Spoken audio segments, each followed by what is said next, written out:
Hello, everyone, and welcome into episode 2 of Gridiron Dynasty, a fantasy football podcast. My name is Tim Murray, and I am your host. Along with my co-host here is Patrick Smith. This is our second episode of the show ever. This is our first year doing it. Our first episode, we dove into, I don't know the proper English words, someone will correct me, rookie rankings for the incoming rookie class.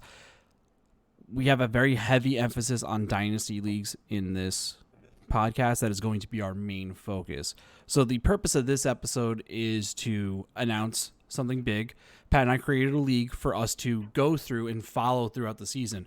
So when we're giving you our rankings, our waiver pickups, and things like that, we'll also have trades that have happened in our league because it's a dynasty league so that you guys can see them, talk about them, hear our analysis about who to pick up on the waiver wire, specifically because we'll be looking at who to pick those players up, who those players are to pick up. This league is going to be a different league than either one of us are really experienced in. It's going to be a Superflex league. I've played in maybe one league that was a Superflex league. And Pat, what's your experience with Superflex? Well, this feels like deja vu. I feel like I've discussed this with you somewhere before. But I have played in one Superflex league, non-dynasty. I really feel like I've said all this already. Listen, okay, guys, for the people at home, we did about 5 minutes of this podcast, and I realized I was not recording Pat's audio. Luckily, it was only 5 minutes of it, so Pat over here being Pat. So continue, please. Oh, so one Superflex league, non-dynasty. First experience for me doing this format completely as well. Right. So those of you at home sitting there, what is a Superflex? So most of you know what a flex is. Flex, wide receiver, tight end, running back. Superflex throws in that little extra bit of, hey, you can have a quarterback in there too. So when you do that, it changes the whole dynamic of your draft, changes the whole dynamic of your league, because quarterbacks score more points than all the other positions. So yeah, if you're drafting and you have you have 3 running backs, somehow you have Nick Chubb, Christian McCaffrey, and Aaron Jones. Yeah, you go ahead, throw Aaron Jones in that Superflex spot. Go ahead, that'll be fine. But for most people that don't get an insane draft like that, you're going to have to put a quarterback in that Superflex spot. So it's essentially 2 QB league, but it has more of a flexibility to it. There's the word flex for Superflex. Rankings are going to be different. I'm under the philosophy of wait to draft a quarterback. I'm not targeting a quarterback in most drafts till round 7 or 8. And in a Superflex league, they're probably going to go in round 1. They should go in round 1. The top 10 quarterbacks should be gone by the end of round 2. So it's something you have to pay attention to, and we're going to talk about our rankings for a startup dynasty and a startup dynasty with a Superflex position, so you could see the absolute difference between the two. Anything you'd like to throw in there, Patrick? No, doing good so far. Yeah, no, it's recording. Hitting the nail on the head right there. Yeah, I keep looking at it to make sure that your audio is recording. So hopefully, good choice. Yeah, no, I'm very proud of myself this time. So we're going to start right in with our startup dynasty rankings, not the Superflex. Pat, why don't you give me your top 10? My top 10 running back to wide receiver, as I think most people's will in a startup dynasty.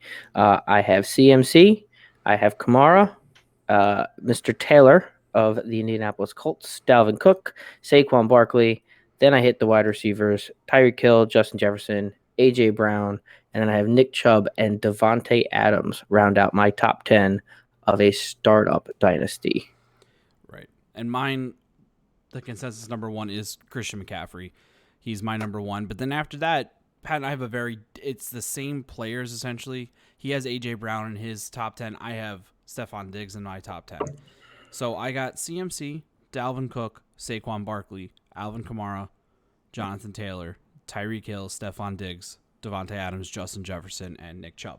So the main difference between the two of ours is he has A.J. Brown inside his top 10. I have Stephon Diggs. I have A.J. Brown as 11 for me. Pat has Stephon Diggs as 11. So these are the players you should be looking at in a Dynasty Startup League. If you have number 1 overall in Dynasty Startup League, Christian McCaffrey should be the pick. But aside from like Nick Chubb, and Justin Jefferson, I can make a case for any of these players to be drafted at 1 overall. One thing you'll notice is no quarterback, no tight end in the top 10. I can't emphasize enough that you should wait on quarterbacks in regular leagues. However, now we're going to give our top 10 for our Superflex, and you'll see how much it changes. So, Pat, you went first last time. I'll go first this time. Patrick Mahomes, Josh Allen, Kyler Murray, Christian McCaffrey, Dalvin Cook, Lamar Jackson, Dak Prescott, Saquon Barkley, Alvin Kamara, and Jonathan Taylor round out my top 10 for a Superflex. So, fairly chalk. I look at Christian McCaffrey is still my number 1 overall, and that's because he scores like a quarterback. I don't know what he's going to do now that Carolina's revamped their offense completely, but Sam Darnold. When you put up 400 points in a fantasy league, I'm going to keep trusting you to do that if you're healthy. So CMC still goes number 1 for me, and then I jump into quarterback, and that is just weird for me. I have Patrick Mahomes at 2 and Josh Allen at 3. I go back to Alvin Kamara at 4. He just touches the ball a lot, and God knows what to make of New Orleans. Kyler Murray, Jonathan Taylor, Dalvin Cook, Dak Prescott, Jackson, and then Barkley again. Yeah, so it's the same players in my top 10 that are in Pat's top 10. It just rotates what order they're in. Christian McCaffrey, the guy rushes for over 1,000 yards. He'll get close to 1,000 yards receiving every year. Coming from a Jets fan, Sam Darnold does not really give me confidence in that offense being all that good. However, I do think their defense has improved. I do think they'll be in tighter games, which means there might be more of an emphasis on the run. So Christian McCaffrey is a fantasy stud and should be drafted as one regardless of the league. If Pat, you have number 1 overall pick and you draft Christian McCaffrey in our Superflex league, good for you. That's a great pick. I completely understand and I'm completely behind it. Personally, I'd go after Patrick Mahomes just for the fact that Mahomes is going into year 4. Yeah. He goes into year 4. He's got the mobile aspect to his game. He can chuck the ball deep. He's got Tyreek Hill and Travis Kelce. He changed how he says his last name now. Yeah, he makes up his own mind. I don't know. Yeah.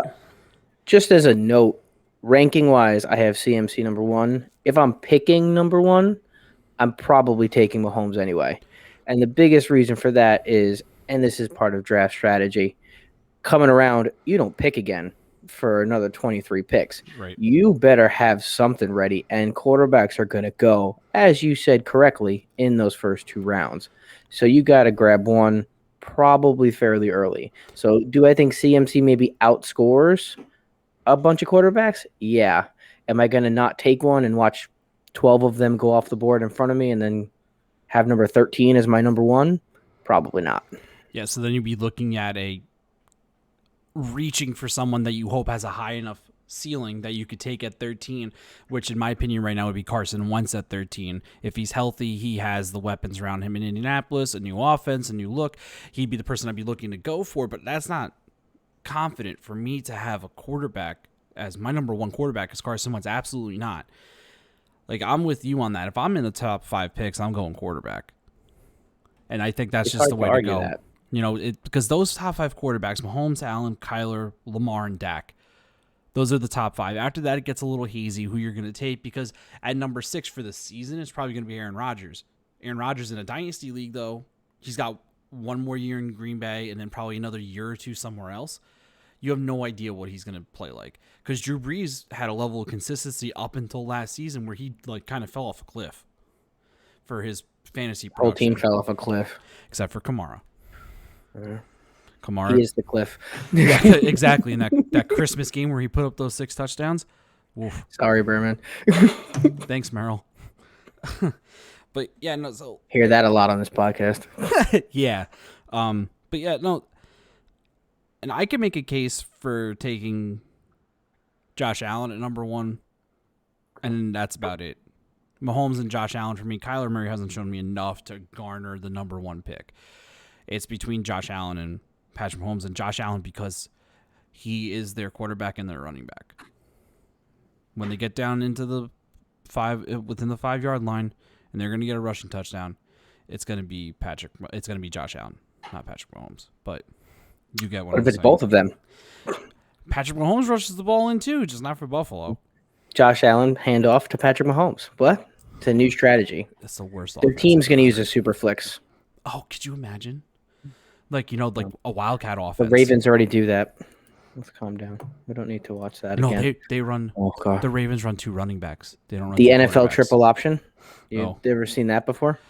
Yeah, didn't the Jets try doing that with Tim Tebow? The Jets tried doing a lot of things, and Yeah. I could make a list of the ones that have worked, but I have paper and there's nothing to put on it. So, right. Let's All right. skip that. Before we dive down the yellow brick road of all the stupid things the Jets have done in the past. It's yellow because it's pee, okay? And that's what the Jets deserve, okay? Also similar color of the Hudson. Because it's a Diapers Superflex do league, wonders. because it's a Superflex league, we're going to talk about quarterback 2s at some point. Because obviously you're going to need to know some of these guys who you can target. After the top 5, like I said, Aaron Rodgers is a name that's going to come up. Tom Brady's a name that's going to come up for a 1-year thing. If I get Tom Brady as my quarterback 2 in the Superflex spot, yeah, okay, for 1 year. And then I take a gamble on Jalen Hurts, who's not going to be drafted within the top 12, maybe drafted at number 12 type of player. That's where I have him. Yeah, right at QB12. there. Right at QB12. Right at QB12 is where he is for me. There's so much a question mark in Philadelphia because of all these Deshaun Watson rumors. If Deshaun Watson plays football, where is he going to play football? Is he going to be playing football in Houston? He's going to be traded to Philly. He gets traded to Philly, or if he's playing in Houston, either way, Deshaun Watson now is that quarterback 6 for this league. I don't know if you have any disagreements with that. If he plays, that's what I'm he's saying. Easily in the top 10. Oh, 100%. If he plays. He's one of those. And that's the hardest part. There's going to be a lot of drafting without a lot of knowing. Right. Because I don't think we're getting an answer to this anytime soon. Houston came out with their official depth chart today and has them listed at QB4. Oh, they don't have him listed as cornerback? They had Deshaun Watson playing random positions on the field during camp. Because they were like, we're not going to give you reps when we know even if you do play this season, you're going to go on the commissioner's exempt list to start the season. And you're going to be suspended. That. He doesn't want to suit up for them. There's plenty going on there that just you would go, it's probably not going to be something and that's going to hang over every one of these drafts, which means someone's going to get Deshaun Watson at one hell of a price if he does play. Exactly. Because someone's going to catch that drop. Yeah, but who's going to take that gamble? And in a Superflex league, even with the uncertainty hanging over Deshaun Watson's head, what's the latest round you'd throw a flyer on Deshaun Watson? Or what's the earliest round you'd pick Deshaun Watson is a better question. In a Superflex, late 3? Early 4? I mean, it's hard to leave him on the board. You know what he's capable of. You know that it would be hard for me even then to leave him there that long. Yep. If he can get through this commissioner exempt problem, he's going to be a player. And if you're sitting there and you don't have a QB2 and it's the 4th or 5th round, can you say no to Deshaun Watson sitting there? Nope. Not really. So I don't think he's going to drop off the face of the earth, but he's a round 2 quarterback going in 3 rounds later. Right. So like the way I look at it is if I'm a number 1 overall pick, I grab myself Patrick Mahomes. And there I'm sitting there. I wait all the way till it comes back. And when it comes back to me, Aaron Jones is sitting there because that's a possibility. Aaron Jones could still be sitting there. He shouldn't be. Probably, but there's a possibility he's there. I grab Aaron Jones, and then I grab myself a wide receiver, another running back, and then it comes back to me at round 4, and Deshaun Watson is still sitting there. I already got Patrick Mahomes. I got myself an RB1. I got myself a wide receiver 1. I'd probably take the shot on Deshaun Watson there, because if he comes back and I have Patrick Mahomes and Deshaun Watson on my squad, it doesn't matter what my other positions are. I'm putting up almost 50 points between the two of them immediately every week. And Deshaun Watson's one of those players, like, it doesn't necessarily matter who's around him. He will put up the points. He'll get the ball to his receivers. And to be honest, Brandon Cooks ain't bad.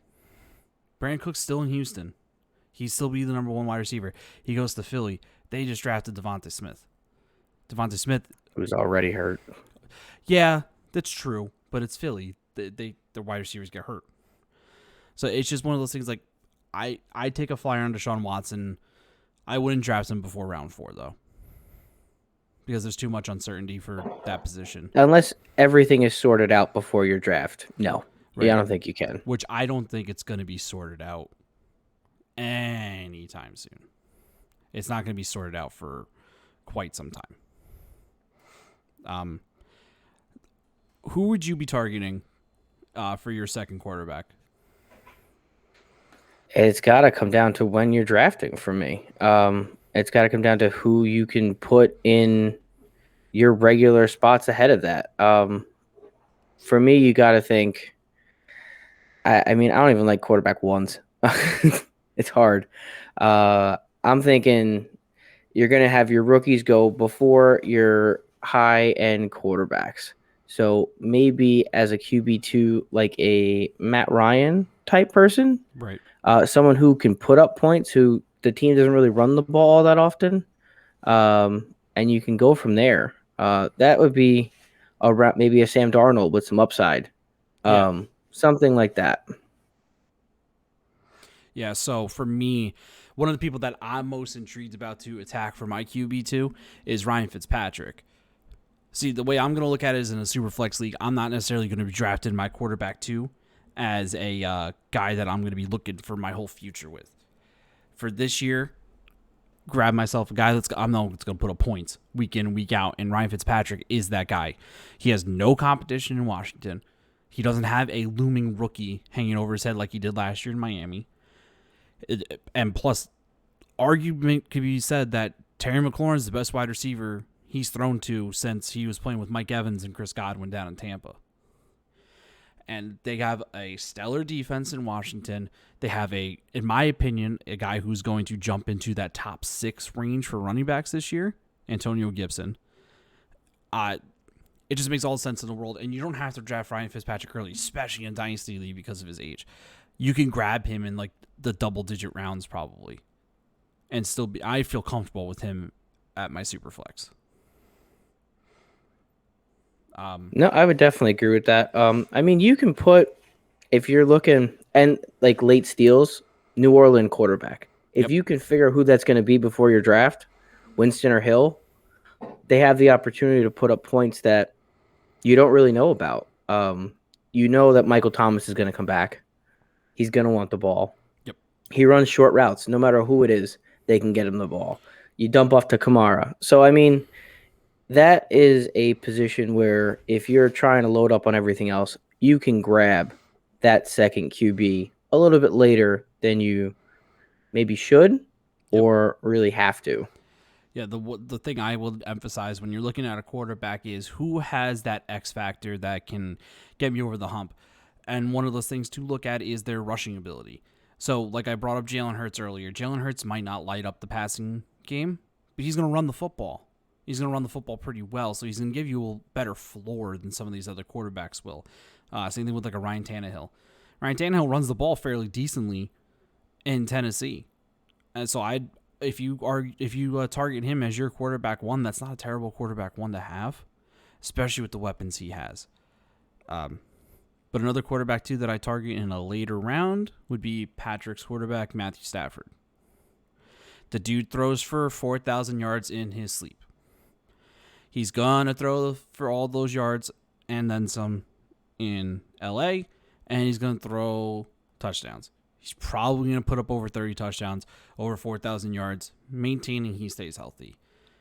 So he's not going to have that rushing upside that Hurts or Tannehill will have, but he'll give you a nice passing floor because they just lost Cam Akers for the year. So they're going to have to rely on Darrell Henderson running the football. And while he's shown sparks, he didn't show last year that he could be the main guy. So I think that they're going to be passing the ball a lot. So I expect a decent year out of Matthew Stafford, to say the least. I don't think he's going to drop far enough to be a off the radar QB2. Is the only reason that I'm around there. He cracks at least my top 20, probably my top 15. Just because of knowing the situation in LA, knowing how much they love to throw the ball, knowing how much McVay loves those quick little passes. They don't have a top tier running back right now. Mm-hmm. Cam Akers comes back, maybe they do, but who knows which Cam Akers comes back? The Rams in post injury years, we've seen bad things happen to good running backs. So if you're going to assume that the Rams haven't completely lied to the world and that Matthew Stafford has at least 5 years left in him, I think he's someone that doesn't fall as far as maybe everyone thinks he will. Yeah, the only thing that I think jumps over him is the first three rookie quarterbacks taken off the board in this year's draft: Trevor Lawrence, Zach Wilson, and Justin Fields. I think those three guys will be drafted before Ryan Fitzpatrick. Trevor Lawrence, Zach Wilson, they're starting this year. Justin Fields going to be starting by like week 6, most likely, unless Andy Dalton lights it up. So I think those guys are going to be taken off the board because this is a dynasty league. So there is a possibility for a guy like Stafford to slip through the cracks. But like you brought up, Matt Ryan, he's a good target. He's going to be a later round target. And like I said, Ryan Fitzpatrick. What else would you like to discuss in this, Pat?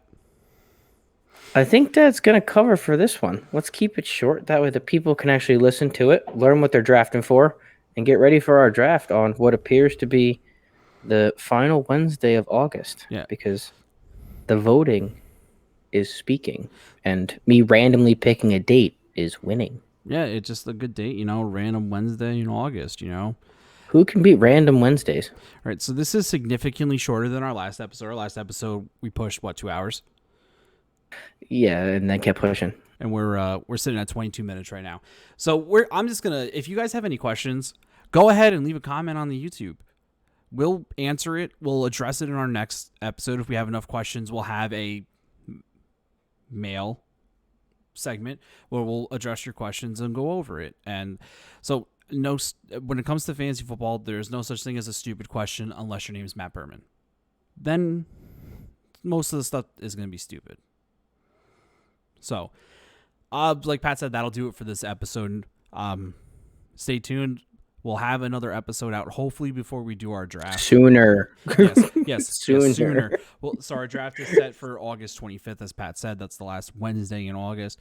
We'll hopefully have another episode out before then. If not, the next episode will be a recap of the draft. We'll break down not all of our picks because that's a lot to go through, but we'll break down what our first overall pick was, our last overall pick was, and who we think is our biggest steals of the draft. And what jumped off the page at you. Exactly. Like if my brother is in the league and he takes Rob Gronkowski in the first round like he did in our rookie draft in one of our leagues, then yeah, we'll talk about that. But we're not going to talk about that because I don't think he's going to do that this time. That better not happen. No, don't do that. No, don't do that. All right, well, have a good night, Patrick. You too as well, Timothy. Have a good night, everyone. This episode was recorded on Thursday, August 12th. It'll probably be posted by Saturday, the 14th.